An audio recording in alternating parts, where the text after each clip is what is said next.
Hello, welcome to the Sutliffian Report. Today we have two big topics we're going to discuss, which is the adhan in the Sharia, and then we're also going to talk. We're going to talk with Len Getz on the Philly teen jihadi that was caught this week. Wait till you hear those questions. Len is a friend, and I have to say his book Innocent Spouse was phenomenal. I've tried dabbling in fiction and I can't get the details in that he does. It's just his book is impressive. So if you'll be hearing that later on in the show. I'm waiting for the panel to join us. God bless everybody who is here. And if you want to join the panel, scroll up to the top and you will find a link. In the case if you're on the Sutliffian Report or on Straight Way of Grace, you can look at the pinned item on the top and you can come join. Hi, Larry. Thank you. Okay, so here we go. I just want to start. I always start with scripture. So today we're reading 1 Kings 2:13 to 27. And someone just joined, so let me get them in before I start reading. All right. Hello. Thank you for joining. All right. So here's the scripture for today again. It is 1 Kings chapter 2, verses 13 to 27. Now Adonijah, the son of Haggith, came to Bathsheba, the mother of Solomon. So she said, "Do you come peaceably?" The reason she asked this is Adonijah has he has basically committed a crime, which is treason. He has tried to usurp the throne, and this was done in the hopes that he would be the new king. Well, bad news for Adonijah. That was not what God wanted, and if you listen to his words, you'll be surprised. That's why Solomon's mom, Bathsheba, asked this question. Moreover, he said, "I have something to say to you." And she said, "Say it." Then he said, "You know that the kingdom was mine, and all Israel had set their expectations on me that I should reign. However, the kingdom has been turned over and has become my brother's, for it was his from the Lord." So he's basically saying he was stealing it from Solomon, and he knew that it was a gift to his brother Solomon from the Lord. That's how it was supposed to be, but he was going to take it anyways. Well, think about that. "Now I ask one petition of you. Do not deny me." And she said to him, "Say it." Then he said, "Please speak to King Solomon, for he will not refuse you, that he may give me Abishag, the Shunammite, as wife."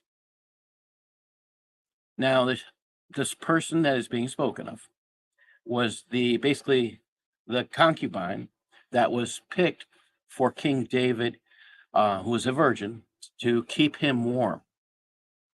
So think about what he's asking for here. So Bathsheba said, "Very well, I will speak for you to the king." Bathsheba therefore went to King Solomon to speak to him for Adonijah. And the king rose up to meet her and bowed down to her and sat down on his throne and had a throne set for the king's mother. So she sat at his right hand. Then she said, "I desire one small petition of you. Do not refuse me." And the king said to her, "Ask it, my mother, for I will not refuse you." So she said, "Let Abishag, the Shunammite, be given to Adonijah, your brother, as wife." And King Solomon answered and said to his mother, "Now, why do you ask Abishag, the Shunammite, for Adonijah? Ask for him the kingdom also, for he is my older brother. For him and for Abiathar the priest and Joab the son of Zeruiah. King Solomon swore by the Lord, saying, "May God do so to me and more also, if Adonijah has not spoken this word against his own life.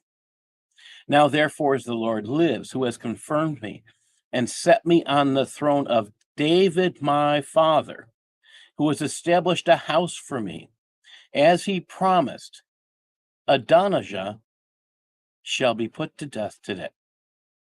So King Solomon sent by the hand of Benaiah, the son of Jehoiada, and he struck him down, and he died. And to Abiathar the priest, the king said, "Go to Anathoth, to your own fields. for you are deserving of death. But I will not put you to death this time, because you have carried the ark of the Lord God before my father David, because you were afflicted every time my father was afflicted.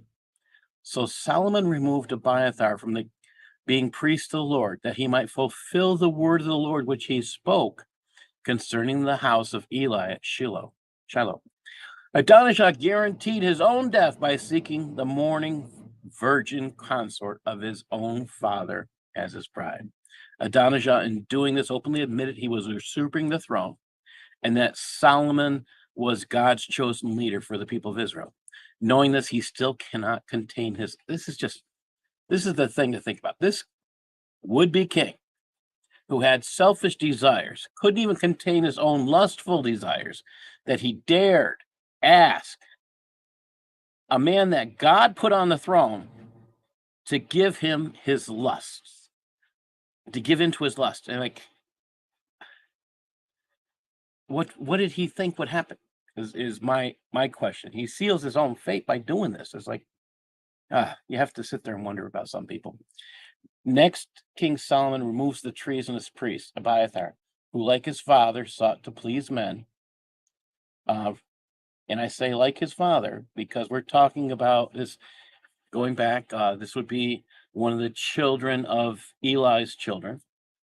And yeah, they would rather please men than God. So think about that. So we now have, Solomon's putting in place another person who will stand up for God. Hi, Len. Thanks for joining. Hey, Paul. How are you? Hey, pretty good. Hello. God bless you. Let's start. Yeah, let's get let's pray real quick, and then we'll get started. Dear Lord Jesus, we thank you. Oh, I'm going to ask you to mute yourself there. Okay, I'm going to do that. All right. Dear Lord Jesus, thank you for being there for us, Lord, and taking us through so many things so you can make us into better people. You do incredible things.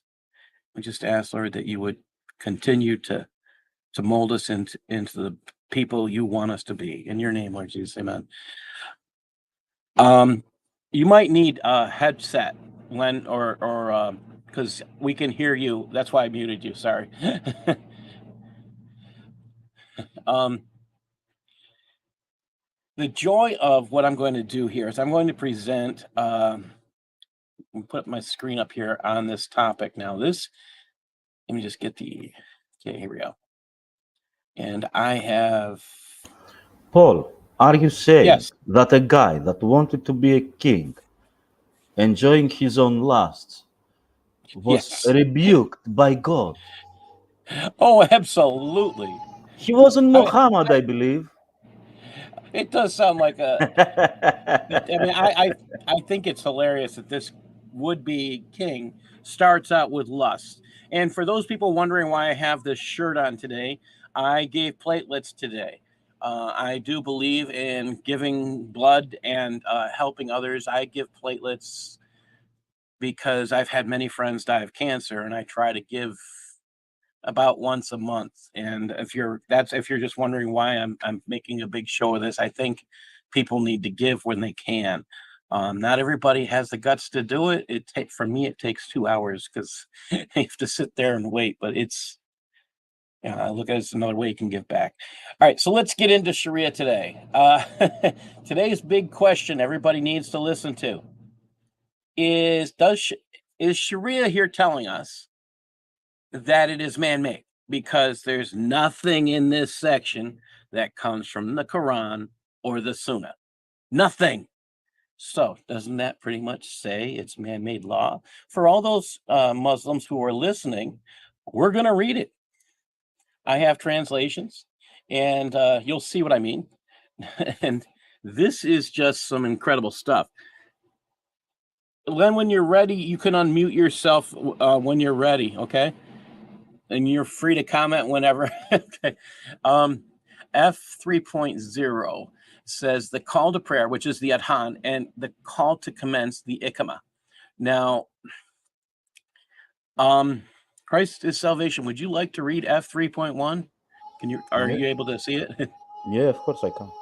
Okay. The call to prayer, adhan, and call to commence, iqama, are two sunnahs for the prescribed prayers, even when praying alone or in the second group to pray, in a mosque, for example, such that there is public cognizance of Yes. both the call to prayer and to commence, whether in a large or small town.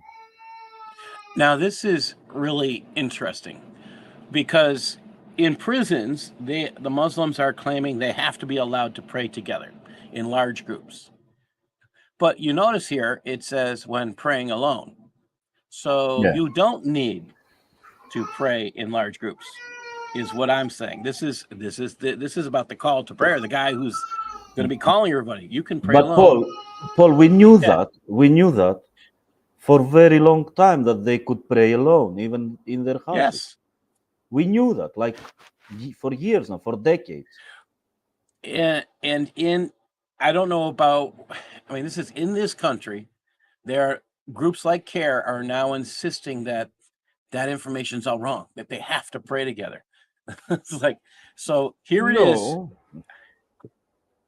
I mean, when we were encountering Muslims, old Muslims, like in 1990s and 2000s, Yes. they were just telling us that they could go in a room and pray there, and that's it. I mean, I've seen a lot of Muslims myself that they would go in a room and pray by themselves. They didn't go to a mosque or something like that. Oh, I saw that too. And what kills me is they're now suing and winning in court to do this. Now it's the judges who are highly misinformed, and I blame the majority of this on, again, going as far back as colleges. Yep. So Len, you probably want to go to your settings and adjust the speakers to your headset. Let's see. When do I do that? Down the bottom it says settings. Bottom it says settings. Oh yeah, okay, settings. And you One, go to two. settings, you pick audio, Audio, okay.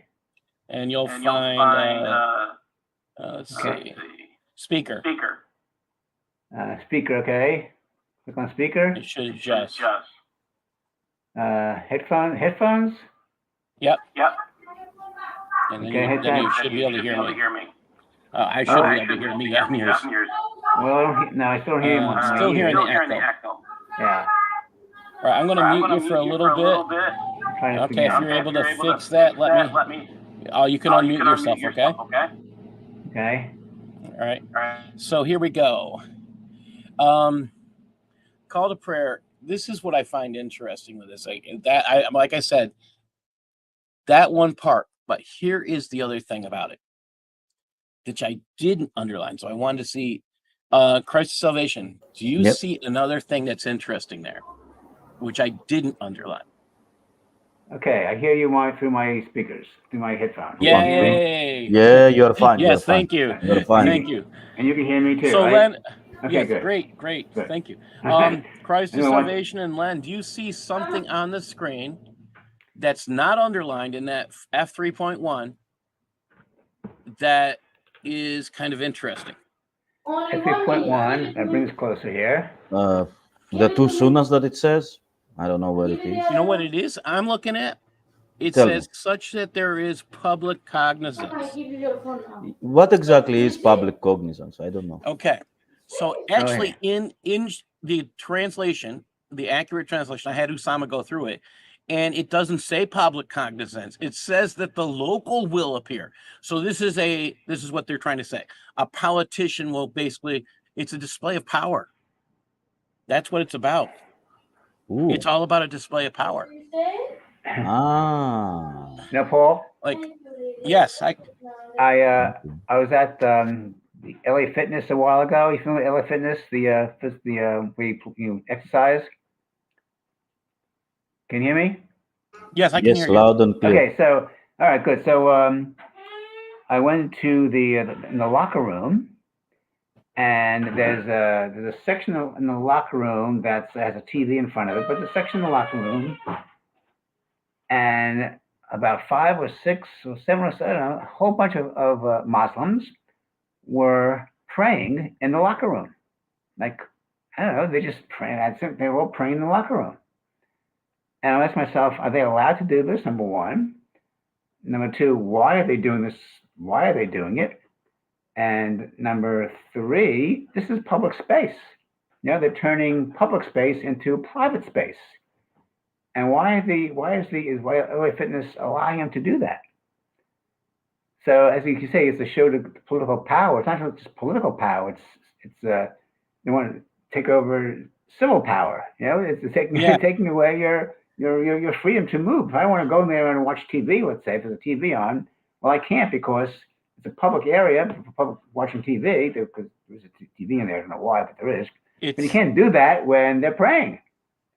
Yes, and you're right. It's both, and that's what it's a subtle bullying. Is. It's a subtle bullying. That's what it is. Bullying, exactly. Bullying. That's what bullies do. That's what bullies do. It's my territory, so you gotta get out of here. That's right. And of course, if you object to it, then you're Islamophobic. Yeah, very. And this is where I again, they said, this is a funny thing up here in the beginning, and I said this before we started. They said that call to commence, the adhan and the iqama are two sunnahs. There's nothing in the sunnah about this. Nothing. That's where I think it's funny. If you read the Islamic histories, though, this is what also becomes funny. They say the Ridda Wars were about keeping Islam together. Not true. All of the places they went, these people were willing to pray according to Al-Tabari. All right, they got up, they went to prayer. And what they didn't do, they didn't give them money. That's why they were killing them. So again, this is quite a statement. I'm going to read F3.2. To give the prayer, the adhan, is better than being. This had Usama laughing, and let's see if you guys can figure out what's funny. To give the call to prayer, adhan, is better than being the imam for a group prayer. Now, there's a comment here. Although being imam is superior to giving the call to commence. Iqama. Wait a minute. What? What's funny about this? How does it even make sense? Yes, that's why. Why is this? So is there a contradiction here? Well, of course it is a contradiction. Yeah, they're both. It's one thing, or I mean, it's just. And this is a comment, like, okay, so they're saying the person. I mean, this is the insanity of this. The imam is supposed to be the superior. All right, the person who calls prayer is supposed to be underneath. The leader of the congregation. Yeah. Yes, and the person who gives the adhan is usually the imam, but you can have somebody do that as well. Hopefully, not like the place in the Masjid of Akron, where the man who leads the Masjid of Akron, the imam, doesn't know Arabic and then tells people, if you don't know Arabic, you can't know the Quran, and he doesn't know Arabic himself.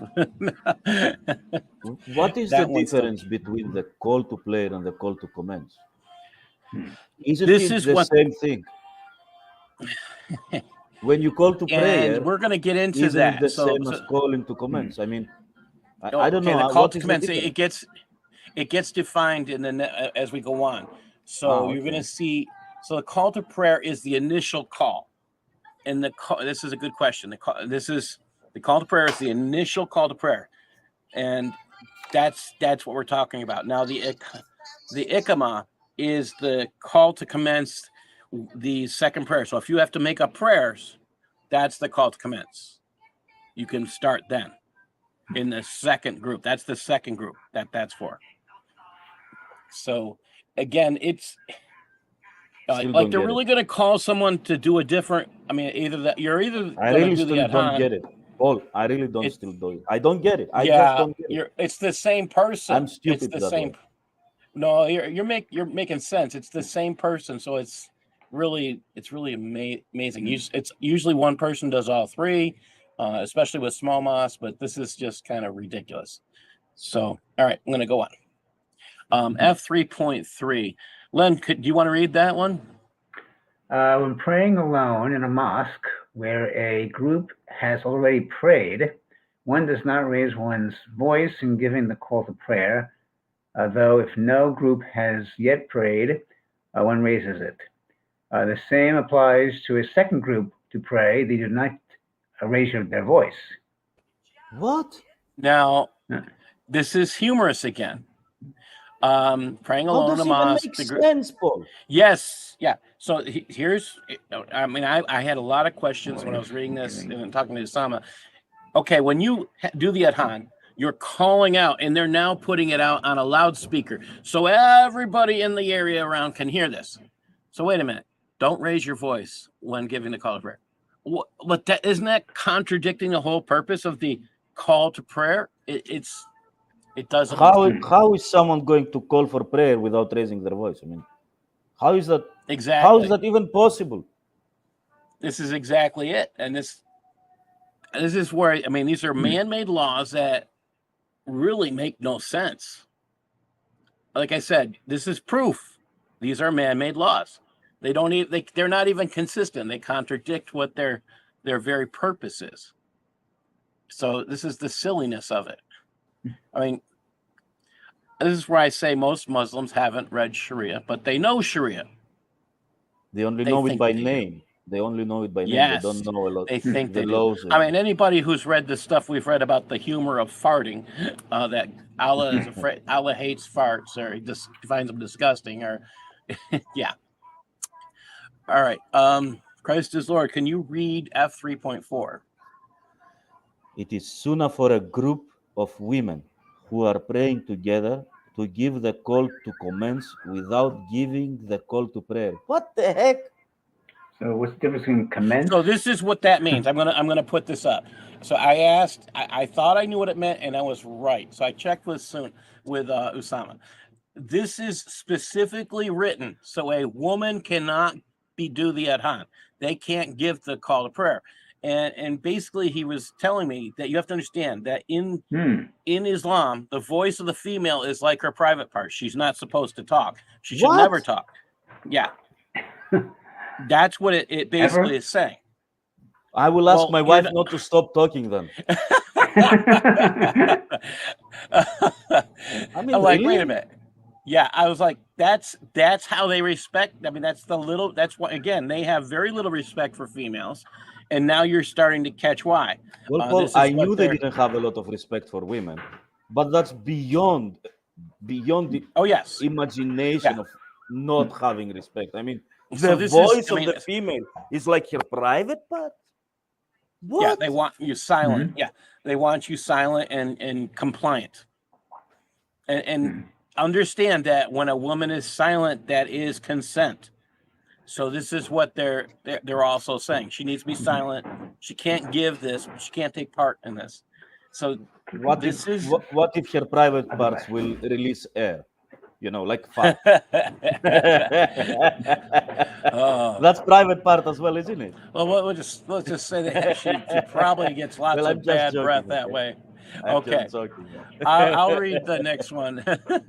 When making this is the stuff I say about this little god when making up one or more missed prescribed prayers, one gives the call to prayer only for the first. Now this is the difference. The call to prayer is the adhan, but the call to commence is for each of the following ones. Okay. Here I'm saying this is where I saw the difference. So you got the call to prayer, the adhan, and the call to commence comes after the first set of prayers. Okay. So this is why it's like, if you have to make up prayers and you have to make them up in order, which I can't figure out how that works out. Please make it sensible to me. I'm stupid. Please make it sensible to me. I don't understand. So last week we read about making up prayers, and they say you have to make them up in the exact order that you missed them.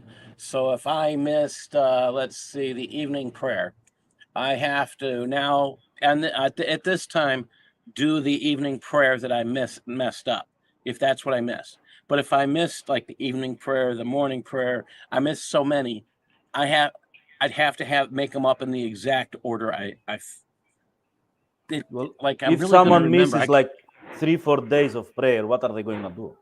They were You have sick to for go and 3-4 make them days. all What? up.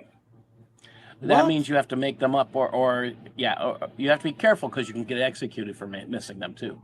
So What? yeah, yes, yeah, we Mr. covered Len, that. I don't know you, Mr. or Dr. Len Getz. What do you make of it, sir? Please explain to me. Because Mr. Paul there cannot explain it to me. I don't know. I can pull that up. I had this up last week, so let me pull that one up. I'm really lost here. All right, let me pull up last week's. And just a second, I'm going to close out the screen for a second and show you what I'm talking about. All right. Okay. So let me pull this up. Last week we covered the missed prayers. Maybe I should do a little bit of review of that. I thought that was kind of bizarre. And I only did. Okay. Okay, just a second. That actually sounds to me very, not strict, but have laws for prayer. Like, can't people just go and pray by themselves? Why do someone have to make it a law? I mean, what's the reason? This is where it gets insane. Well, I've also seen people pray in subways. They're praying by themselves because it's the time to pray. So they sit down, they stop what they're doing, and they pray in the middle of the subway. Well, they do it in a disruptive manner in general. They'll pick a spot where they're blocking track. I've seen a video this week where somebody got in the middle of the road, blocked a whole lane of traffic, and started his prayer there. And the rest of the world is going on around them. Like, they get wherever they can. I'm not saying they all do this, but it says something. I would kick him up his buttocks, though. So go to your room and pray there.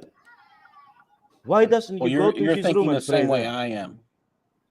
All right. And why do you have to make it a show that you are the how to say it, the Pharisee of this land? I mean, Pharisee is correct. God, yeah. Look, God, I'm praying to you. Look, how good person I am. I mean, really, man. Yeah, and with the case of the LA Fitness that I just spoke to you about, they didn't all have to show up there. They could have gone to a mosque. They decided we're going to go at 5 o'clock. We're going to do the fitness, and then we're going to pray all together. They didn't have to do that. So I'm going to go back to F2.8 so you can understand where I'm getting this from. It says it is recommended that missed prayers be made up in the order they were missed. Mm-hmm. So this is where they start differentiating. The call to prayer is the initial call, and the call to commence, which is like for the second group, third group, if there's other groups, and for making up prayers. And this is just, when I started looking at this, I mean, how do you, I mean, if you can't, let's say you can't go to, say you missed a morning prayer, you can't, that would mean to me I'd have to start making up the prayers. I can't make up 3 prayers. I could probably make them all up in one sitting or whatever, one time. It might take longer, but you can't make them up. It's just, to me, it's bizarre. I mean, the concept that you have to make up prayers. It's a very little God. Lose a couple of days of prayer, because they say it's five prayers a day, isn't it? Mm-hmm. So I lose 2 days. It's 10 prayers. How am I gonna remember what prayers they are? You're on the same question I was asking. Now, I think if we go back just a hair, is it?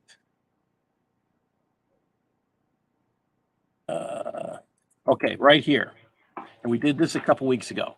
A Muslim who holds the prayer to be obligatory, but through lack of concern neglects to perform it until its proper time is over, has not committed unbelief. Rather, he is executed, washed, prayed over, and buried.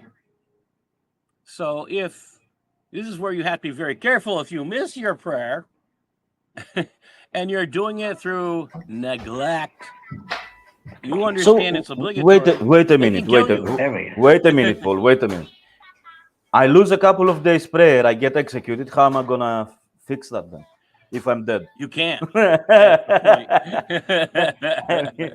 Then why do they But need F2.8 then? you're asking the right question. Well, if they did knock you off, they expect you to make it up. I sat there trying to, If they're going to execute so the here's person, the funny thing about this. if they're If going you to read execute the F1 person, they don't need F28. Yeah. So here's the funny thing: neglect. All right, that was their statement. If it's neglect, they did it. So, but if you go to check on them and they're asleep, okay, then you don't have to kill them. That's okay. If they just forgot it, you don't have to kill them. If someone's delaying it because they're on, they're going to combine a couple prayers together because they're on a journey, you don't have to kill them. So there's all these. This is what Usama's been trying to teach me is Allah is the God of accept as well. Wait. I So mean, if I fell the God of asleep, accept. if I fell asleep or I forgot it, so I don't get killed. That's why they want Yes. F2.8. You Right. pretend to be Everybody asleep when can they find come an check on excuse you. like that. Everybody Yes. can find that excuse. I fell asleep. Sorry, I forgot about it. I forgot. Oh my goodness, I forgot it. Or So it was traffic. There was a traffic jam. Too many camels on the road. I couldn't come. Yes. Yeah.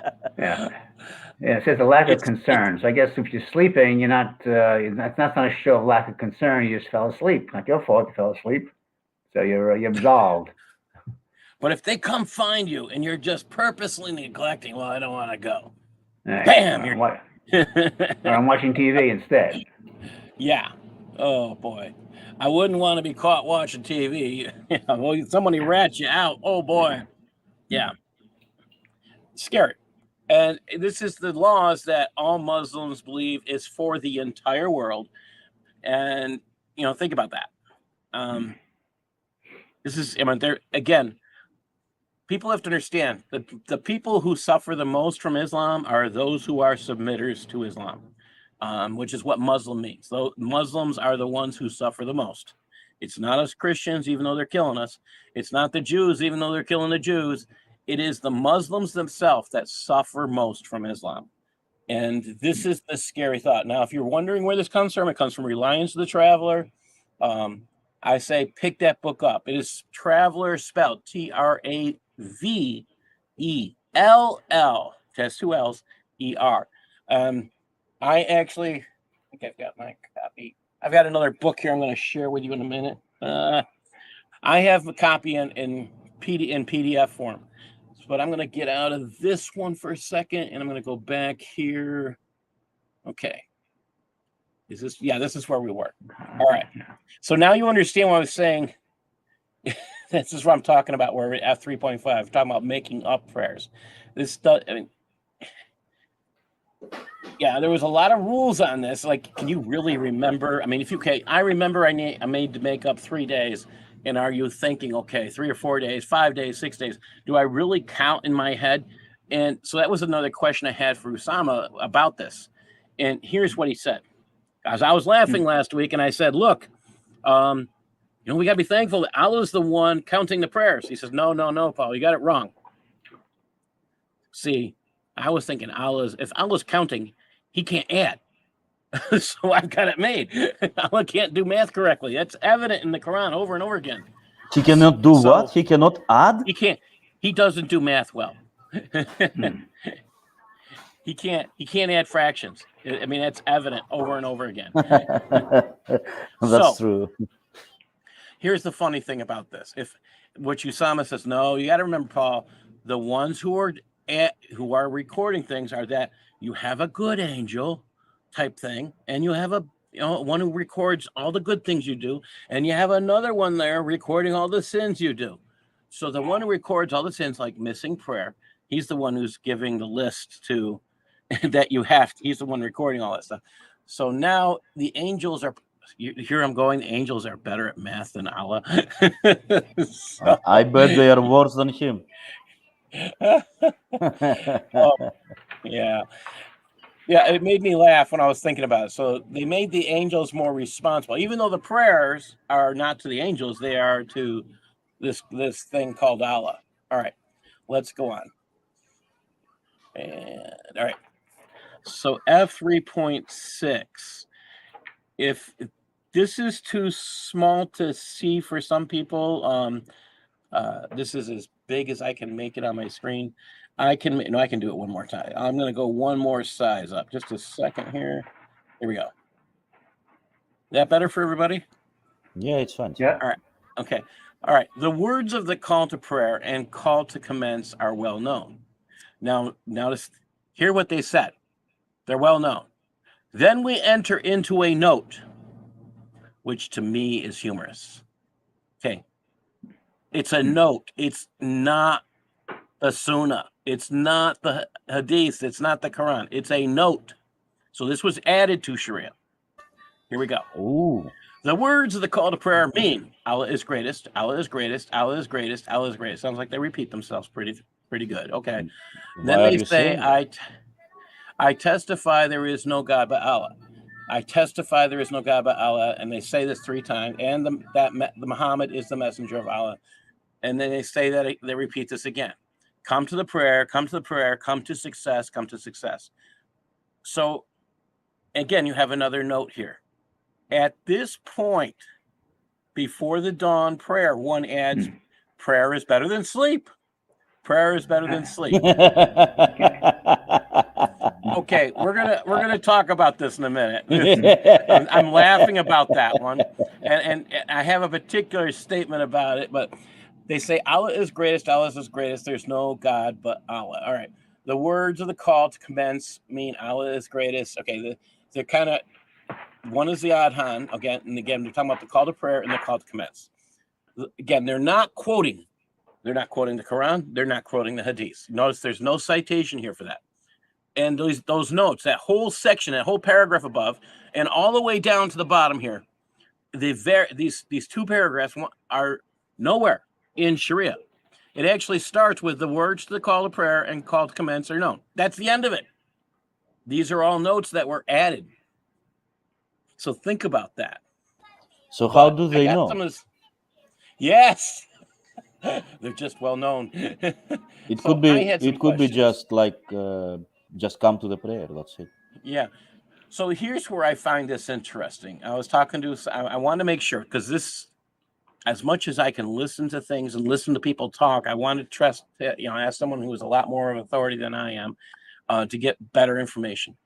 So Usama has a big problem with their word testimony. And he's right.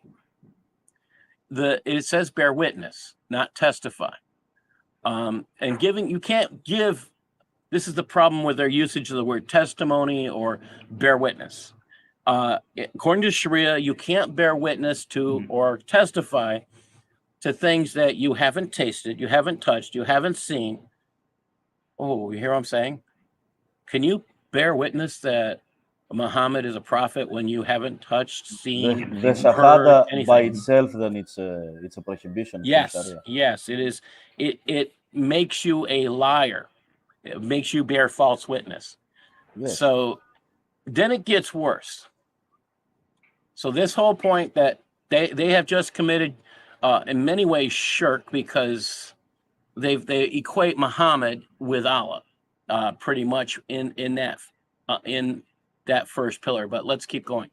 This is the part that's not Paul, consistent. Paul, I will Yes. have to go drive now to get my wife home. Okay. I will be back in All right. 35 minutes if you will Okay, be thank you. slow. Okay. All right. If not, God Okay. bless you. I will see God the bless. rest of it.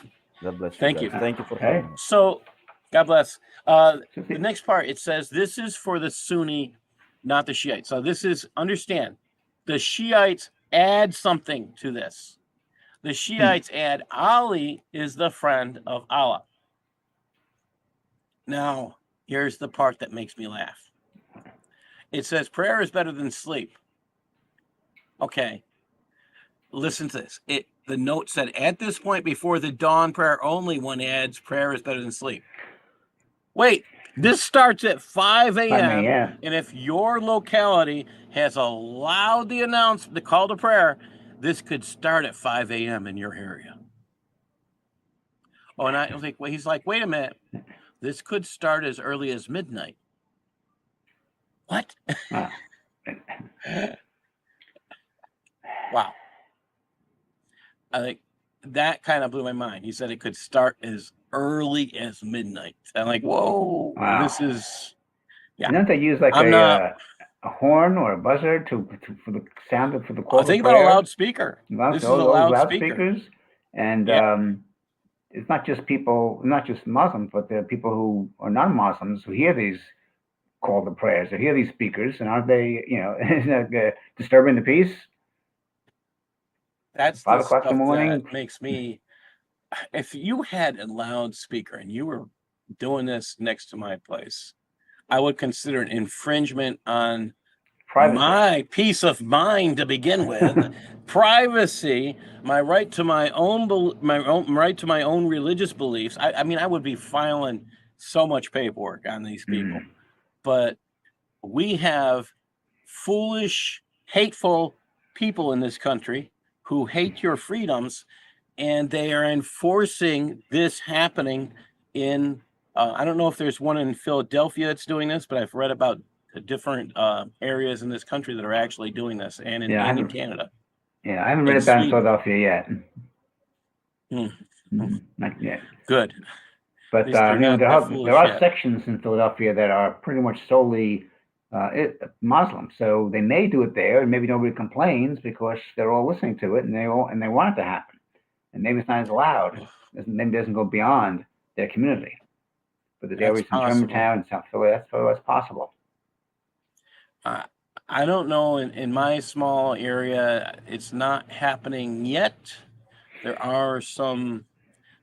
We'll get into it a little later on in Sharia. We'll get into more about property. But as I've said for the last few weeks, we're talking about Muslims cannot sell property to non-Muslims.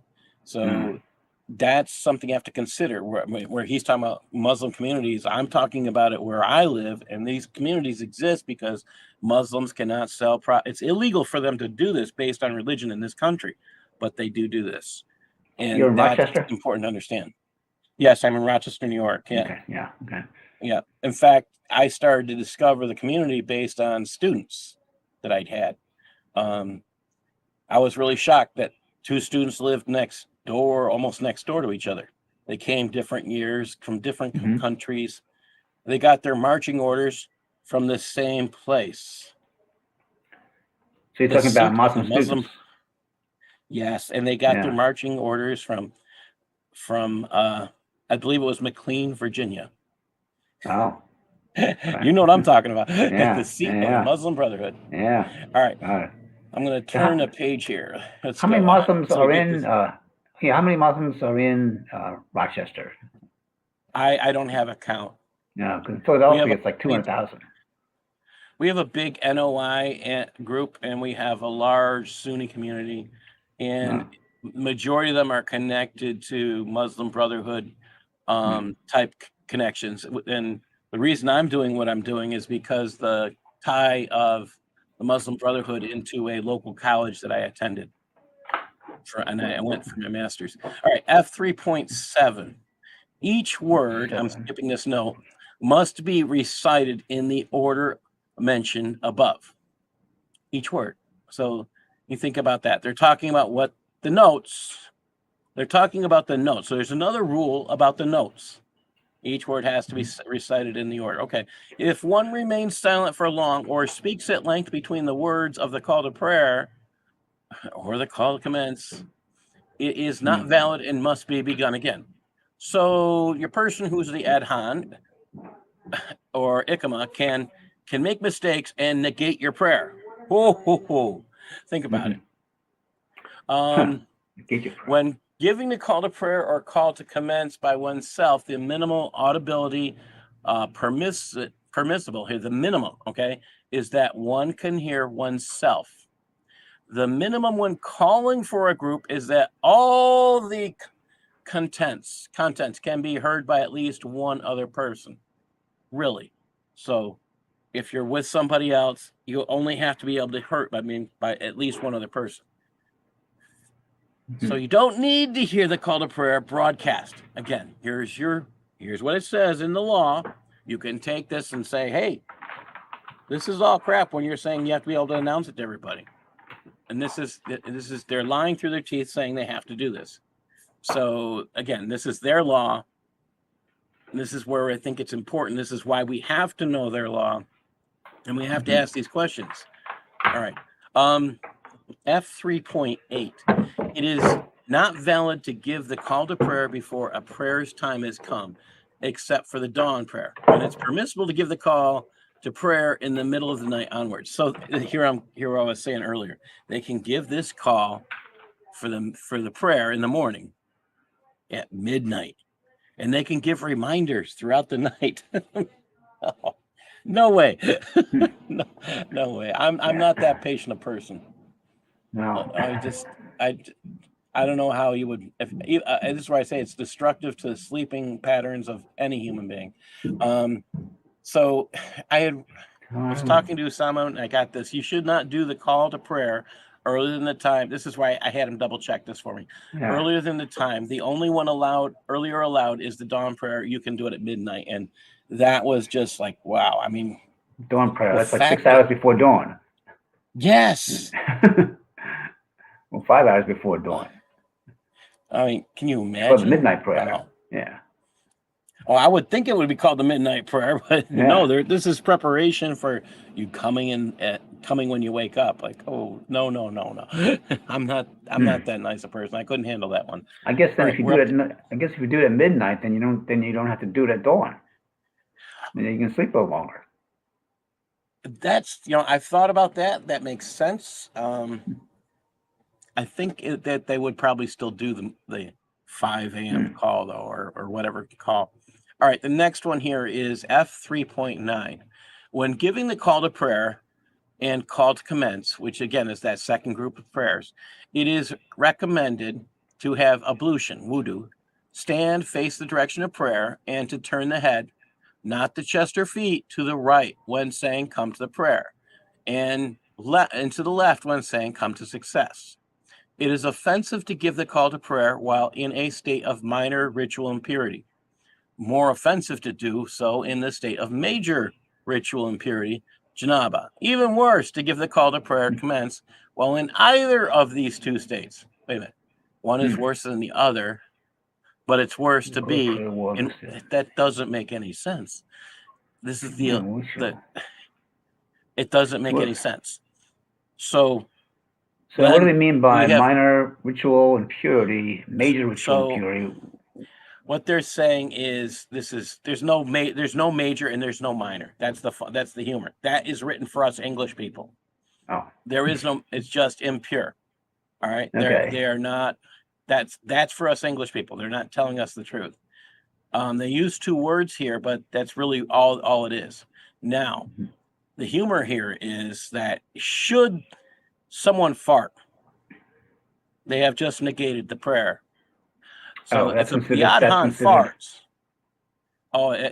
that makes Allah upset. You have to go back and do the wudu and start all over from scratch. So that makes you impure. I was about to ask, what is impurity? What is the state of impurity? Things like breaking wind. You can have a big fart, a little fart, and then you have to ask yourself if your fart smelled. You have to ask if it. All right. Okay. If it made a noise. You have to ask these questions. This is a whole part of the process. So he's like, "Whoa, yeah, wow, okay." Like, yeah, it's yeah. Allah doesn't like farts. That's what it comes down to. This is the other thing I find interesting: to give the call to prayer from a high place near the mosque. Wait a minute. They told us a little while ago the only one who had to hear the call to prayer was you or one other. Now they're giving the call to prayer. They're contradicting the previous verses by saying you should give it from a high place so everybody can hear it. Okay. It says it's recommended, but they've already said it's not necessary.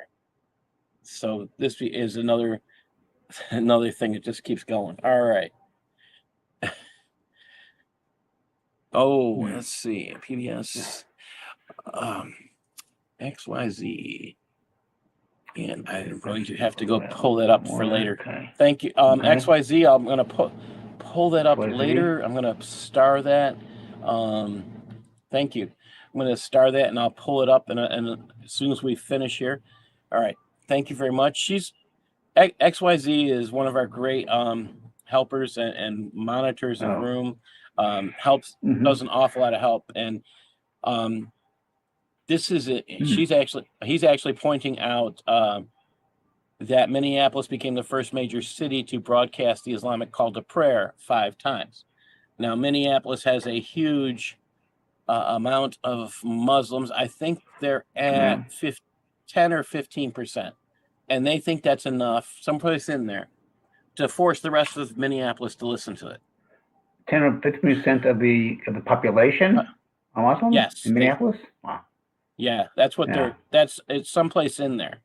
They can force, think about that, they can force 85% of the people to obey them. Something's wrong in that setting. Minorities should not have strength of the majority. That's part of it. That's what it is these days. Minorities rule. Yeah. Yeah, and this like wokeism. There's very small small portion of the population are into wokeism, but nevertheless, they seem to have the most influence among all manners of society and all aspects of society. You know what? I'll just throw this over here for a minute.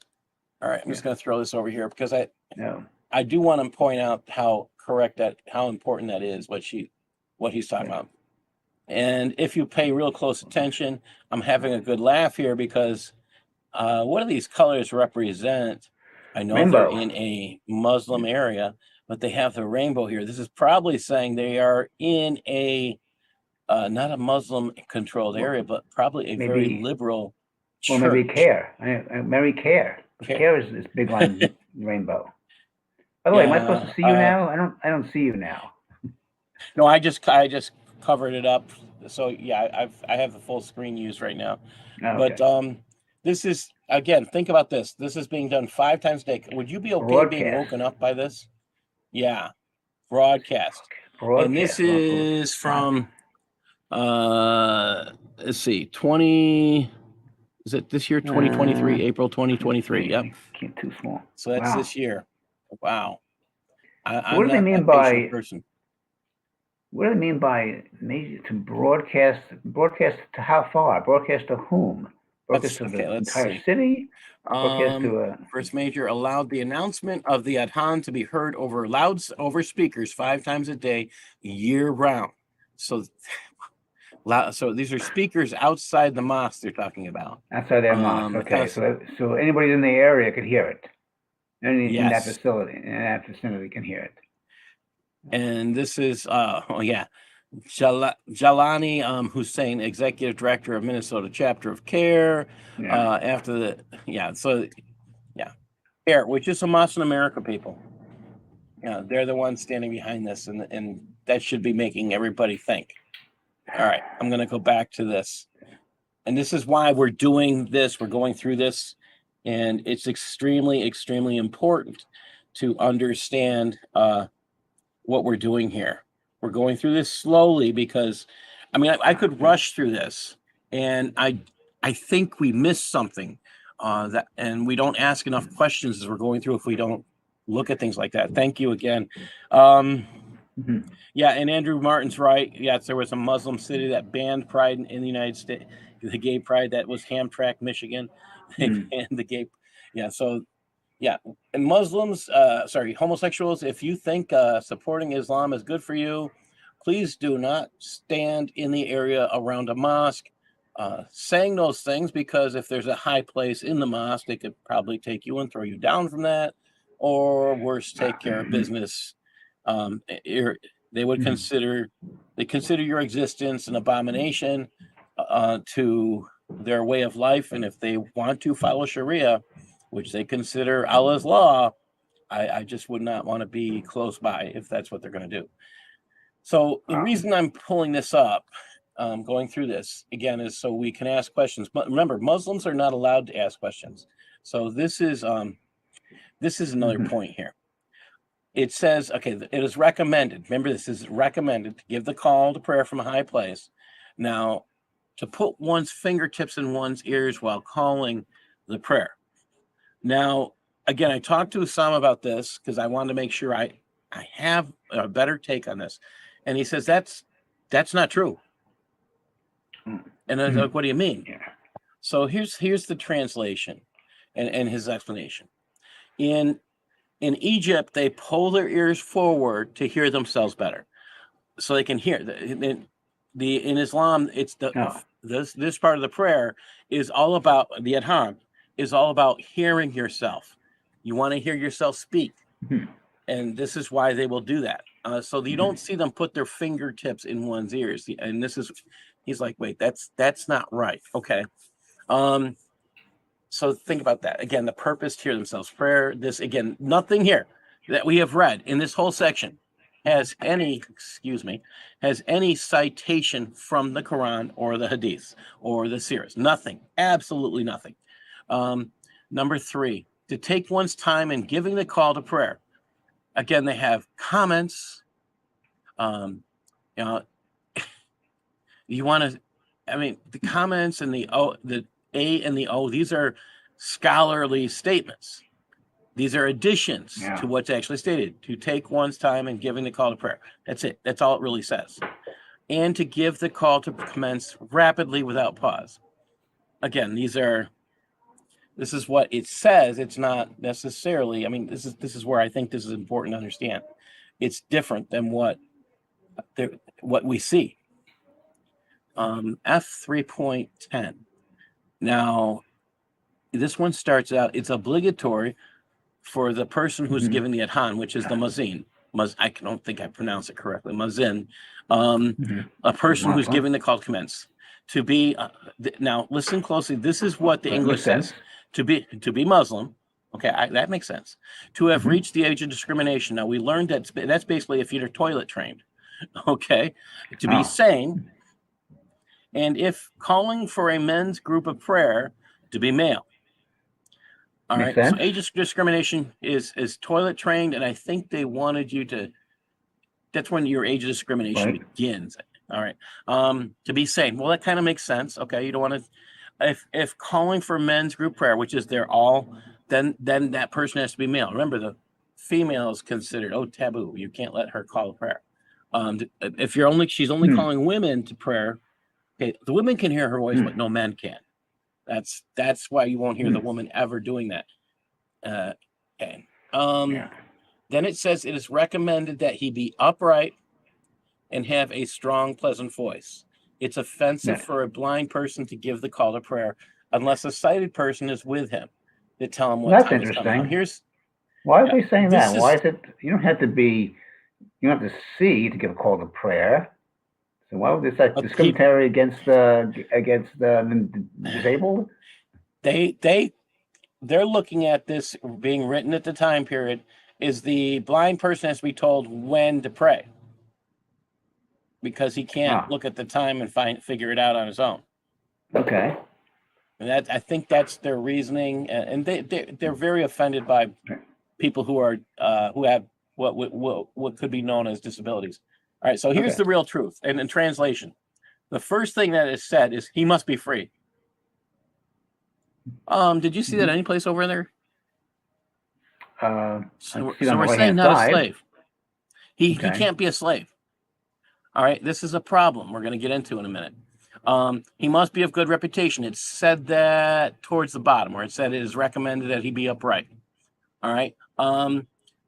He must be Muslim. Okay, got that. And be understanding. Be male. Have a good voice. So all these things are on the left there. All right. And here it said it is offensive for a blind person. In the translation, it says it is hated to be given by a blind man. Hated. Wow. Yeah. Very, very powerful. Now, this is where it gets interesting. Again, the Sharia says one thing. This is a time where it contradicts the Hadiths. Because the truth is, if you read the Hadiths, Muhammad's person who gave the call to prayer, Bilal, all right, that's his slave. Well, he was a Muhammad's slave. And he died as a slave. And he was a black slave. So, Sharia contradicts, and again, we've said Sharia abrogates Hadith, Sharia abrogates the Quran, so they've corrected Muhammad again. And here we were at another place where Sharia fixes Muhammad's sayings. his words, his actions. Yeah. Wow. And that Okay. kind of, these little things get me. I think we're about done. I just want to double check. We have one more. Yeah, okay. When one hears the call to prayer, it is recommended to repeat each prayer after the Mazain, even if in a state of major ritual impurity during menstruation. Okay. Again, women are not going to be giving the call to prayer. So when reciting the Quran and or reciting something else, one does not repeat the phrases "come to the prayer, come to success," but rather says after them, "There is no power or strength except through Allah." And the call to prayer at dawn, one does not repeat, "Prayer is better than sleep," but instead says, "You have spoken the truth and piously." When the person giving the call to commence says the prayer is commencing, one replies, "May Allah establish it and make it endure as long as the heavens and earth, and make me one of the righteous of its folk." This is, if you pay attention here, this is also a statement about jihad. So be very careful when you think about this. If one hears it, this is the part I've started laughing at. If you hear the call to prayer while you're making love, or going to the bathroom, or performing a prayer, you say this when you're done. Wait a minute. So you're not going to... Really, did they have to put in the law? So what? You're having sex, you don't have to... Whoa! Unnecessary. TMI, too much information, as we say here in the States. That's overload. I didn't need to hear that. All right, and I think this... Yeah, okay. All right, F3.12, it's recommended the Mazain after he finishes and those hearing him bless the Prophet. And then one adds, I'm skipping the notes, okay? Then one adds, "O Allah, Lord of the comprehensive invitation and enduring prayer." These big words, all of the big words you see in Sharia, they are made up. Yeah, made up, okay. And they are to make Sharia look pretty and intelligent. It doesn't work. And I didn't ask Usama to translate this one, so I didn't go back and get that. But again, they're just giving an invitation. I'm not looking for anything else there. This is the part that got me. I went back. I have this book. I have right here a book called Fiqh as-Sunnah. It's by Al-Said Sabiq. Now, in this book, on the section on prayer, it says this: "And for the prayer in Islam, a rank which has no equivalent for it in any other worship. It is the pillar of the religion which it exists with. The Messenger of Allah said, the head of the command is the Islam, which is submission, okay? And the pillar is the prayer." Pay close attention here. "And the utmost of its hump is the holy struggle," which is the word jihad, "in the way of Allah." Okay? There is no holy struggle. The word jihad is holy war. So they made that up. So they thought some English person might read it and not understand. Okay. So the exact translation, which I did ask Usama for: "The head of the command is Islam, and the prayer is its pillar, and the height of its hump," which means the top of the top, "is performing jihad for the sake of Allah." That's word for word what that actually said. So when they're praying, you think about this. They've included jihad as part of it.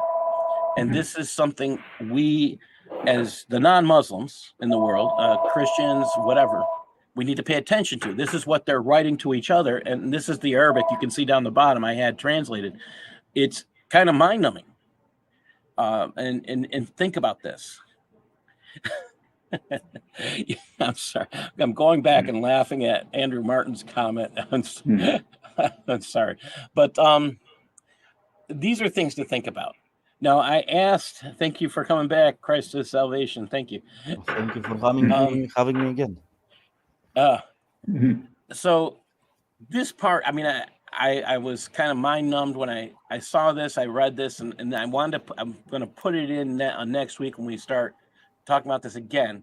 The fact that when Muslims write to themselves, they're putting on the same level jihad and prayer. That's important. We need to recognize that. Maybe that's the statement. When this is what they write to each other, we need to be saying, hey, You people who work for state departments, you people who work for intelligence, wake up. maybe you should be saying, let's bring them here. I don't know where here is. It could be. I'll be back 1 minute. Okay. Okay.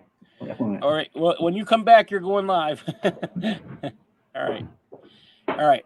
So what's going to happen in a few minutes is I'm going to finish this up, and I'm going to have, and the next thing I have, I'm just going to go right. Okay. If you want to support my ministry, you can go to Amazon. I can purchase this book or other books I have out there. This is the book I recommend to everybody because it goes and addresses the social norms. Now, I say you can use this book if you are having problems with Muslims trying to force their way upon you, to force you to comply with something they're doing. If CARE is coming after you, this has the citations, the Quran citations to join, so you can go. Okay. So you can use it to go address. Now, Len is here because I have asked him here to address a problem that just happened in Philadelphia. So let me introduce him a little bit better. And I have to say thank you for joining us again, Len. I'm so happy to have you back, and thank you for coming early. So Len Getz here is a CPA. He's one of the few good men out there who understand this real issue that's going on. After retiring from the IRS, he worked for the Middle East Forum and published over 20 articles exposing the political movement of Islam in Philadelphia. He has just published his first novel, which I am saying it is a good read. It is a must read. If you like fiction, this is something you should read. And it's written in such a way that it's suspenseful to pretty much from the beginning all the way through. It will either have you on the edge of the seat, or you'll be, when you put the book down, you're going to be walking around trying to figure out what's happening next. See it? You don't I'll tell you, you don't expect the end. I mean, I did that kind of. I didn't think of that end, and this is where I think Len is a much better writer, far better writer than me in fiction. I can't come there. I've tried, I just can't do it. And by the way, this first novel exposes Islamism in Philadelphia. Now, here's the interesting part.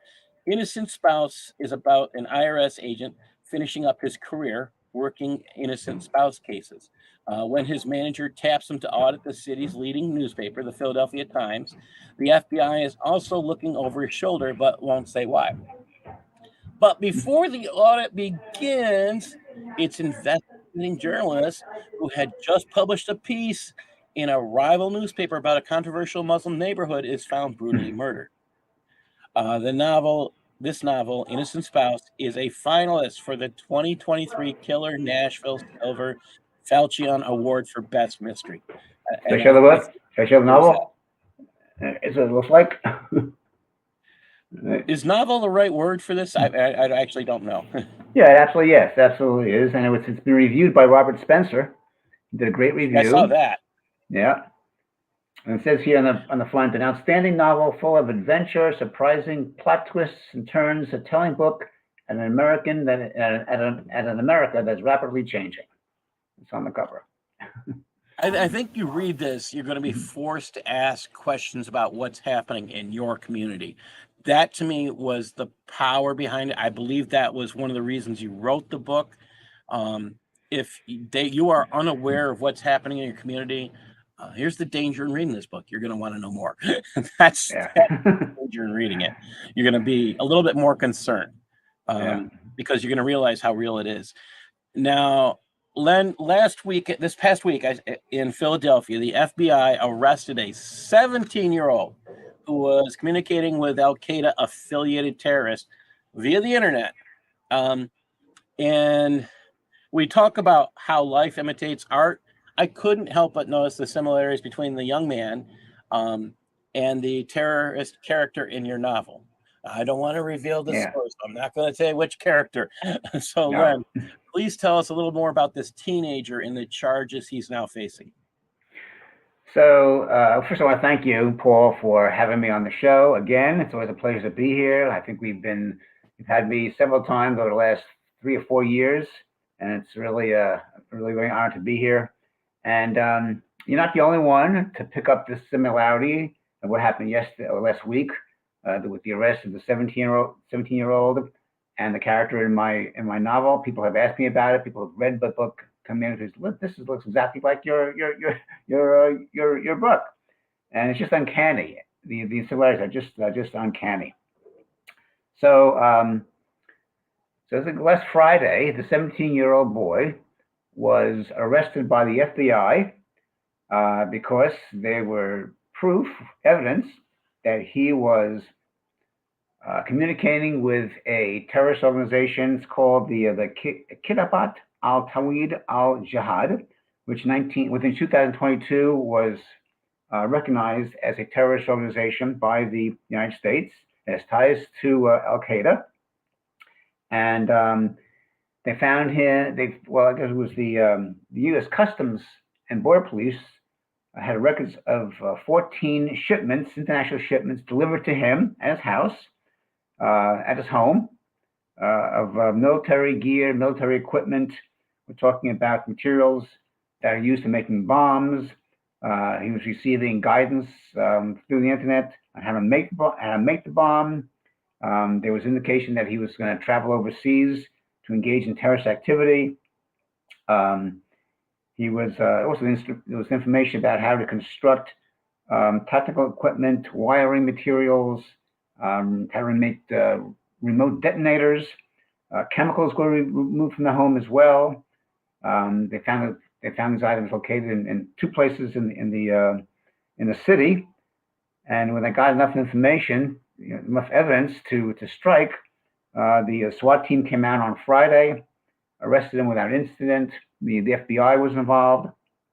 You can actually see on TV the numerous boxes being taken out of his home, and according to the Philadelphia District Attorney, Larry Krasner, he's going to be right now. He's a minor, so his name has not been revealed, but he's being charged with weapons of mass destruction, arson, recklessly engaging in with another person, and other crimes as well. Now, they did leave the door open for him to be charged as an adult, but the decision about that hasn't been made yet.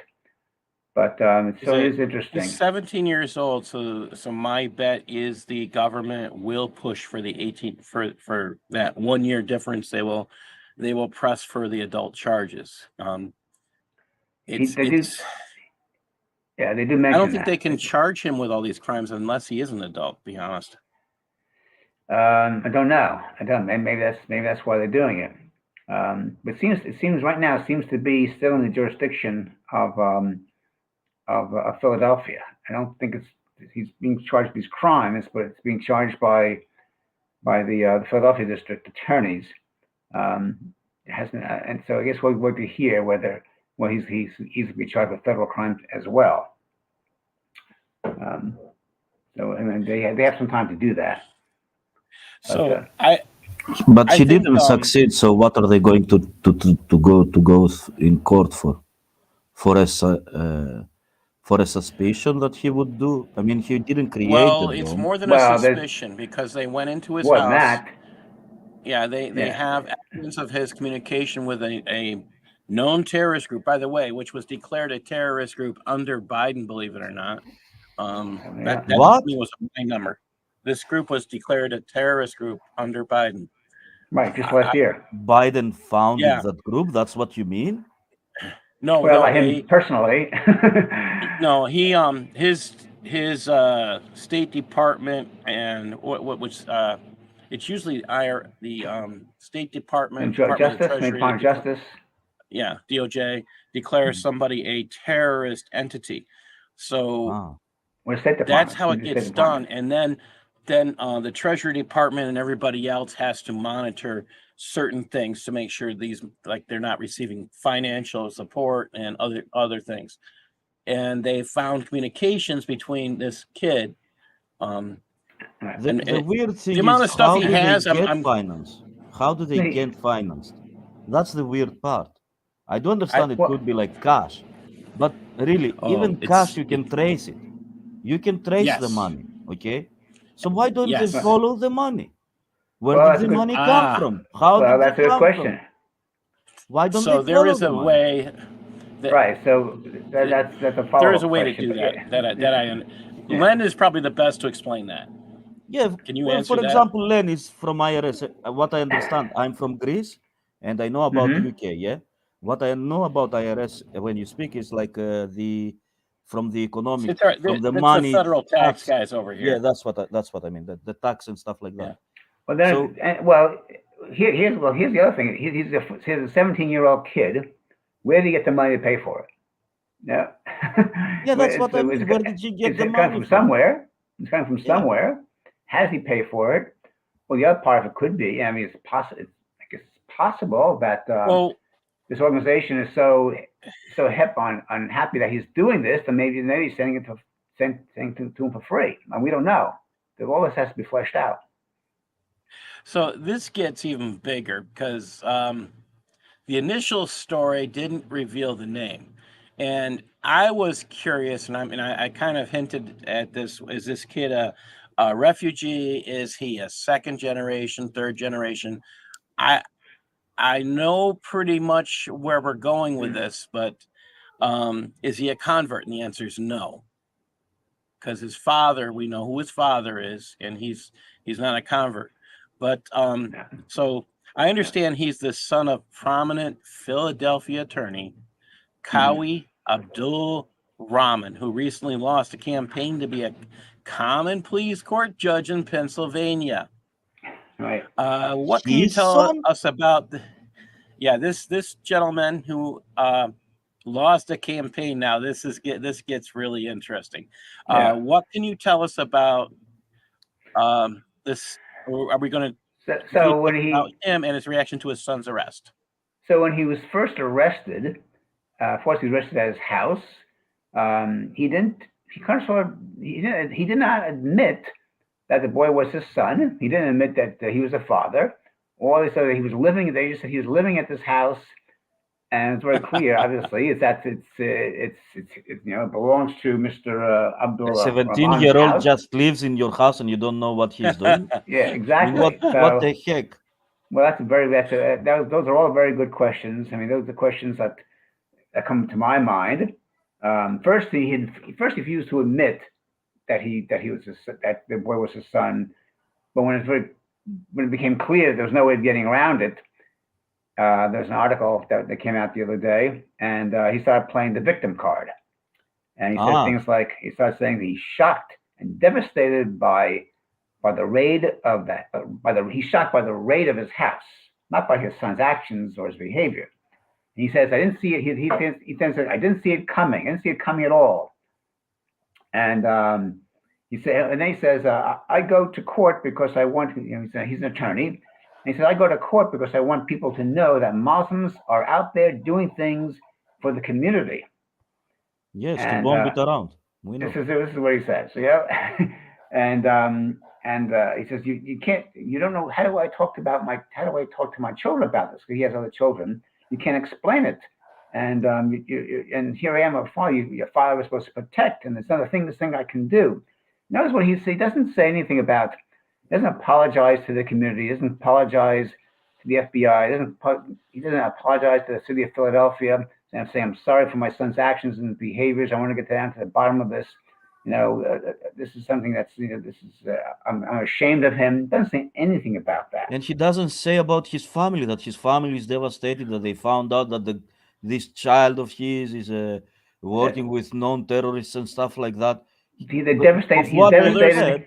Of what you said, he only cares about the seat that he has in the community. That's it. Well, there's another element here. He only cares about the fact that he was raided. He knows that it was happening to him. Not that it was what his son was doing could have had devastating effects on areas of Philadelphia.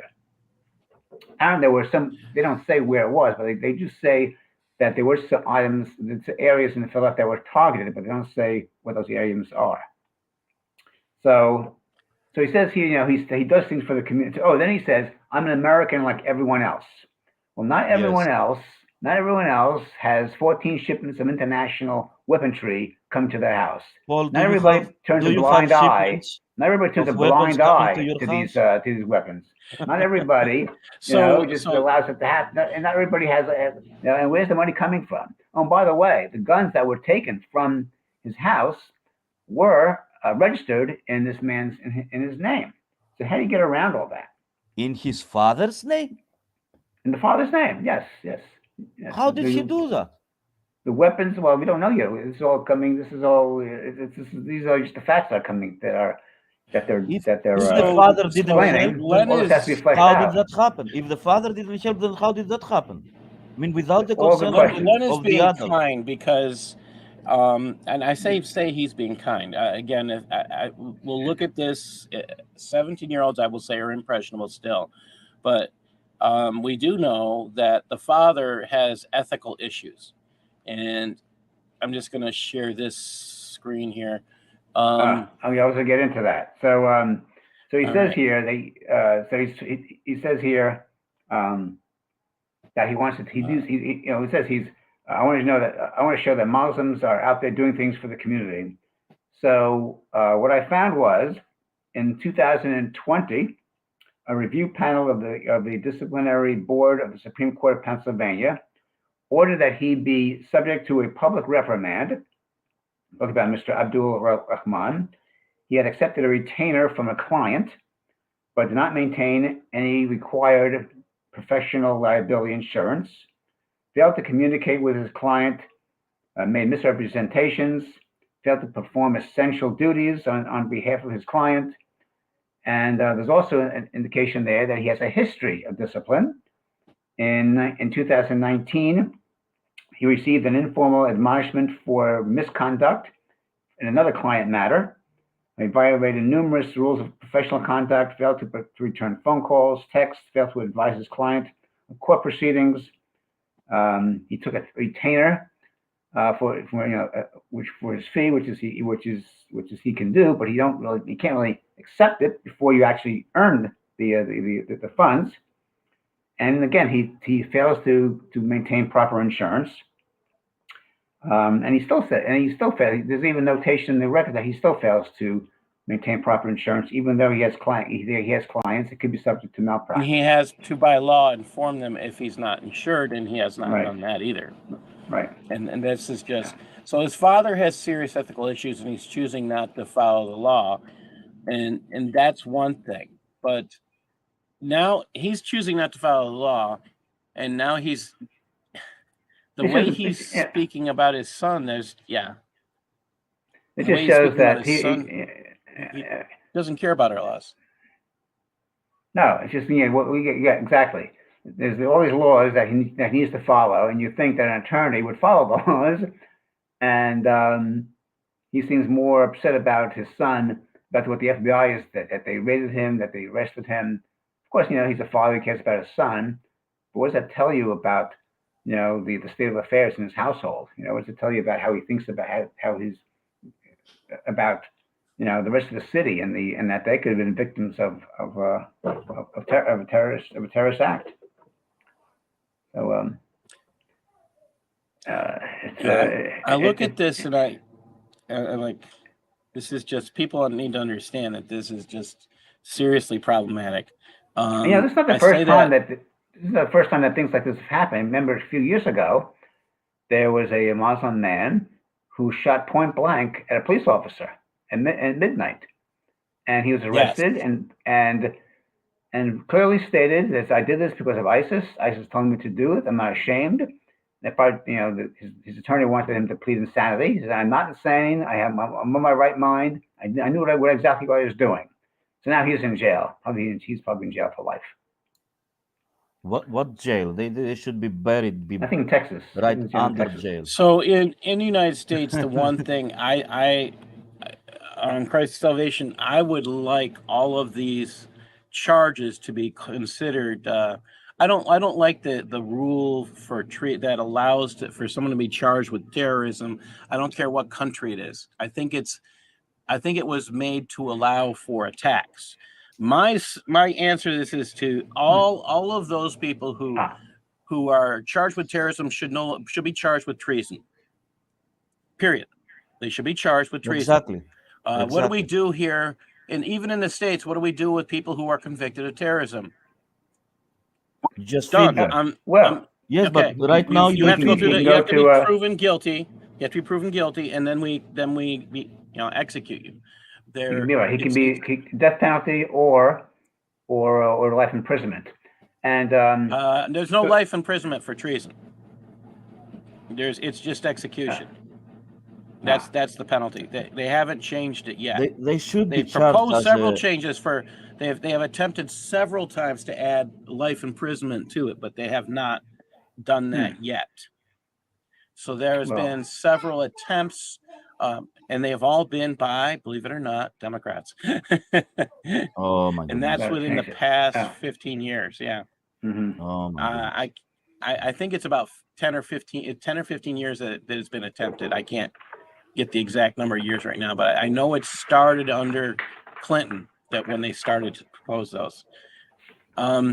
So let me get back. I have a couple more questions here for you, Len. Okay. We're going there, and I just got to get to the right question here. Sorry. Leave it up there. From a legal standpoint, how are the FBI and the Philadelphia DA's office, District Attorney's office, this is the guy who would do the prosecuting, handling this matter? What's your view on how this is being handled? Now, I know I kind of said my opinion, but yeah, we kind of touched on this briefly, and of course, the final analysis, the final charges haven't been spelled out yet. It seems to me, from what I'm reading, that the Philadelphia District Attorney is taking control of the case, which means that it becomes a Philadelphia matter, or a state matter, and not a federal matter. Now, if it was a federal matter, first of all, federal terrorism is a federal crime. How is it not a federal crime? Well, that's right. It should be a federal crime because if it's a terrorist charge, if he's getting shipments from overseas, it should be a federal crime. Exactly. And the feds should take over it, and he should be charged with federal crimes, which means he could be charged with treason. With terrorism. Well, not about treason, but he can be charged with terrorism. And the penalties are very serious. Could be life imprisonment or it could be death. Now, in Philadelphia, Pennsylvania, the charges would probably be a lot more lenient. And so my guess is, we don't know how exactly this is going to play out. You think the federal has like 5 years to make those federal charges. So there's some time that the statute doesn't end for another 5 years. So there is some time for the federals to make those charges. And this is just my opinion. No, this man is an attorney. He probably knows Larry Krasner very well. Larry Krasner, by the way, is a very left of center person, very liberal. He likes to release people from jail if he could. And this is my opinion here, that he's going to try to do. He has no choice but to arrest him and to to charge him. But my guess is he's going to probably try to make it as light as possible for him. That's just my guess. Even though I'm not sure what that means, but I saw when I watched him on TV when he does his press conference. I don't know about you, but I just noticed his body language is he seemed to be very uncomfortable having to make the charges, touching his hand, touching his face, touching his eyes. It's just like he's uncomfortable making the charge. So I don't know how it's going to play out in the end, but it seems like right now he does say that he may want to charge him as an adult. So that probably would be a good thing. Well, he's 17. He's 17. What role does he play for 1 year?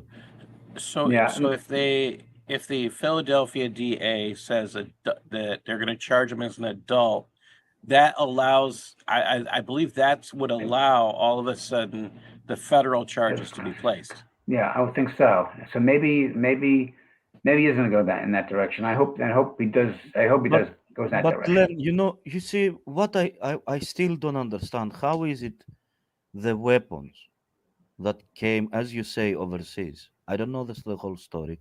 I hear it from you. I heard it weapons from Paul. okay, so the The weapons that weapons we're are talking registered about, to the father's well, name yeah. without the Well, you father's can in the consent. United States you can have all sorts of guns.